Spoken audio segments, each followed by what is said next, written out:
Et salut à tous et bienvenue dans cette nouvelle vidéo où cette fois-ci je vais vous montrer tout ce que j'ai emmené pour mon voyage de 1 mois au Mexique. Alors pour commencer, il y a deux types de voyageurs, les backpackers, donc ceux qui voyagent en sac à dos, et les voyageurs que je les appelle les au cas où. Vous savez, c'est le genre de voyageur qui va prendre quelque chose qui ne sera pas forcément utile mais qui vont te dire au cas où.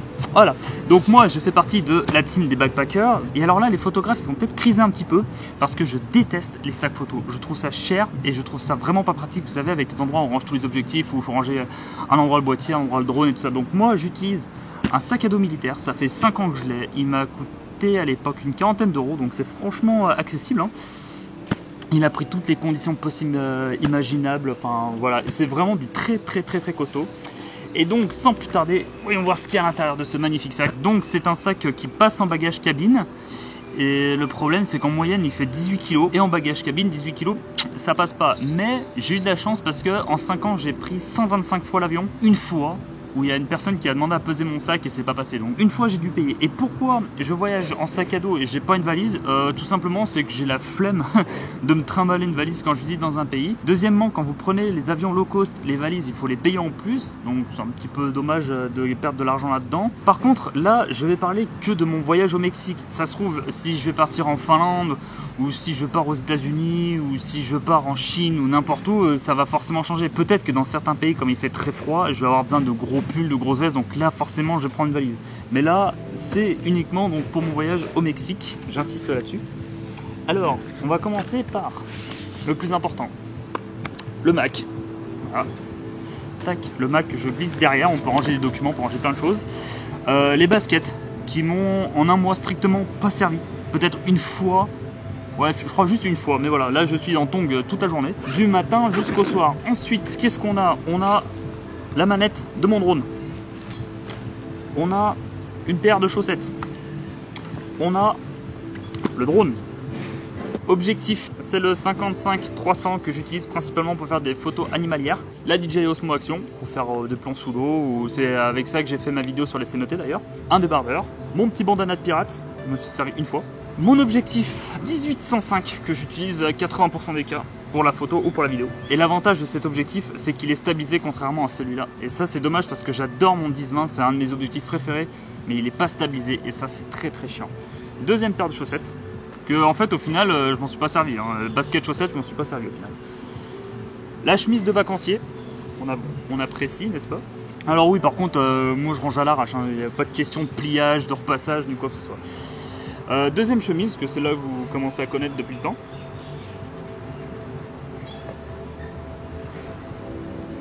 Ça aussi, je m'en suis servi peut-être une fois. Un pantalon. Bah oui, je m'en suis servi une fois quand je suis arrivé au Mexique. Parce que dans l'avion, il fait toujours un peu frais.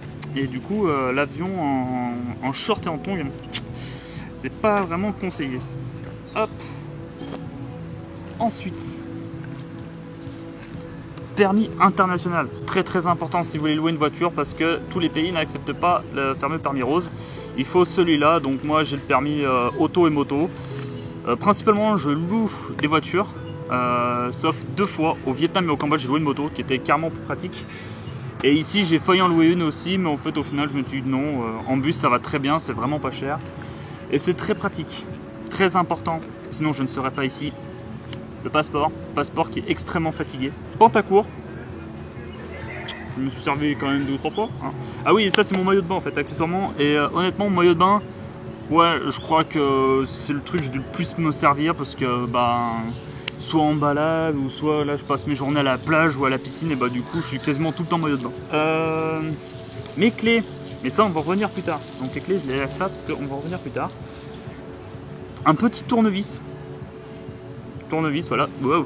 Ça peut toujours servir si je dois revisser un accessoire sur ma GoPro, sur ma DJI Osmo Action, ou n'importe, enfin bref, ça peut toujours servir ce truc. Donc ça, oui, je fais partie de la team des au cas où avec ça.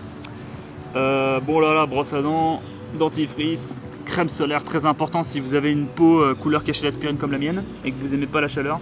La pince pour couper les ongles. Donc ça, c'est vraiment, voilà, ma trousse de toilette, ça se limite à ça. Ça c'est pour nettoyer mon objectif et mon capteur, très pratique. Le chargeur du Mac, encore un autre chargeur, donc là j'ai USB standard, USB type C, donc ça c'est pour mon téléphone et ça en général c'est pour recharger les batteries de mon appareil photo. Déodorant, très important, déjà parce qu'il fait chaud, et il faut prendre un déodorant comme ça, parce que le spray ça ne passe pas en avion. Ça évite que votre déodorant tout neuf que vous venez acheter 2 heures avant de partir, et ben, il vous serve à rien parce qu'à la sécurité ils vont vous le confisquer. Donc ça c'est très bien. Ensuite, ah oui, très important aussi, il y a plein de choses très importantes. En fait je prends pas grand chose mais c'est toujours très important. Ça sauve des vies. C'est une rallonge. Donc là c'est rallonge pour l'Asie, pour le Canada, pour les États-Unis, pour le Mexique, Amérique du Sud, je ne sais pas. Et donc du coup c'est pratique parce que des fois les prises elles sont pas forcément à côté du lit, et si comme moi vous avez les batteries de drone à recharger, les batteries de caméra, votre téléphone, votre batterie externe, et ben ça sauve les vies, croyez-moi. Accessoire DJI Osmo Action. Un autre petit chargeur, ça franchement, enfin de manière des chargeurs j'en ai toujours un bon gros paquet.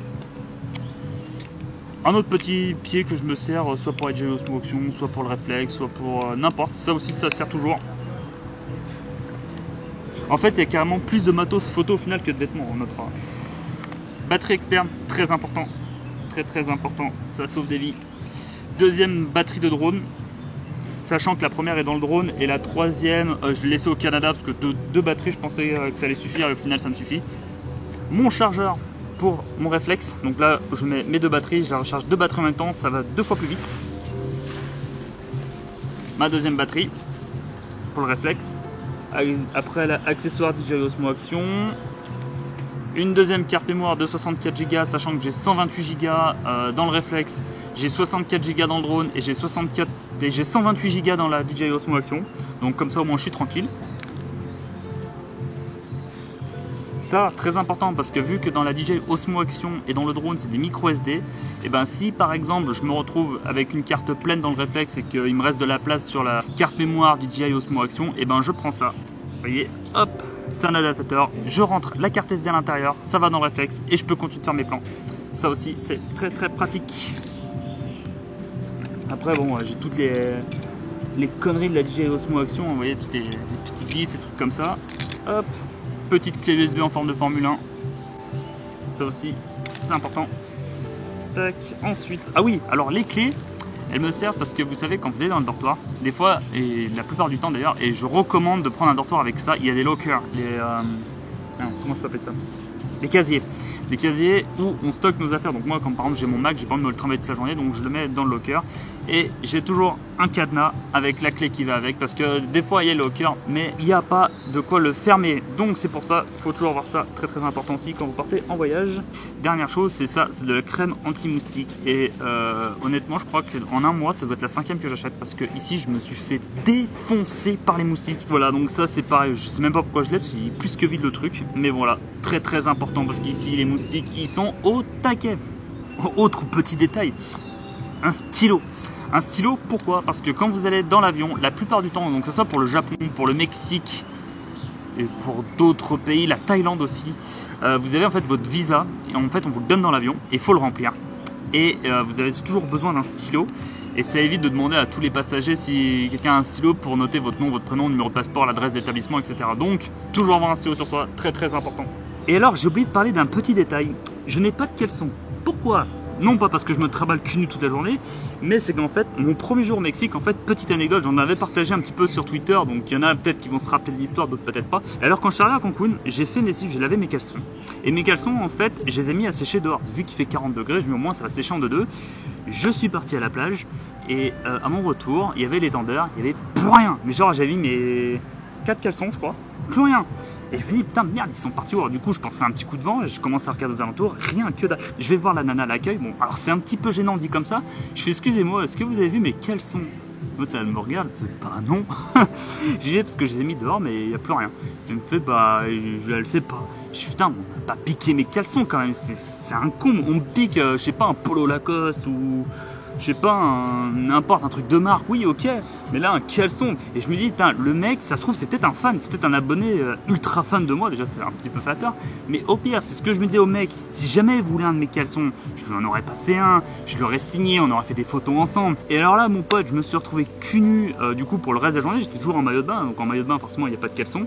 Et en fait, c'était un samedi soir, et dimanche, forcément, c'était fermé. Et comme j'ai eu cette fâcheuse manie de passer ma journée en maillot de bain, et ben, en fait, j'en ai jamais racheté. Donc du coup c'est pour ça que j'ai passé un mois sans caleçon. Donc voilà, c'était la petite anecdote improbable du Mexique. Et puis alors mon fidèle mousqueton, voilà. Mon petit sac à dos militaire, très très pratique, vous voyez la trousse de toilette, hop, je la mets comme ça. Donc voilà, et franchement, la plupart du temps, j'ai envie de dire, genre à 75% des cas, je voyage en sac à dos. J'ai pris une valise quand je suis parti vivre au Japon, parce que je suis parti pendant c'est très compliqué. Je suis parti 2 fois 3 mois et après je suis resté quasiment 1 an et demi, donc ça fait quasiment 2 ans au Japon. Donc forcément, là j'ai besoin d'une valise. Pour le Canada, c'est pareil, je suis parti 1 an, donc une valise c'était indispensable. Mais après, voilà, tout ce qui est les États-Unis, tout le reste, j'avais mon sac à dos. Même en Islande, je me suis démerdé pour avoir juste mon sac à dos. En fait, vu qu'il fait tout le temps froid, j'ai toujours mon pull sur moi. J'avais un pull pour me faire une semaine, ça m'allait très bien.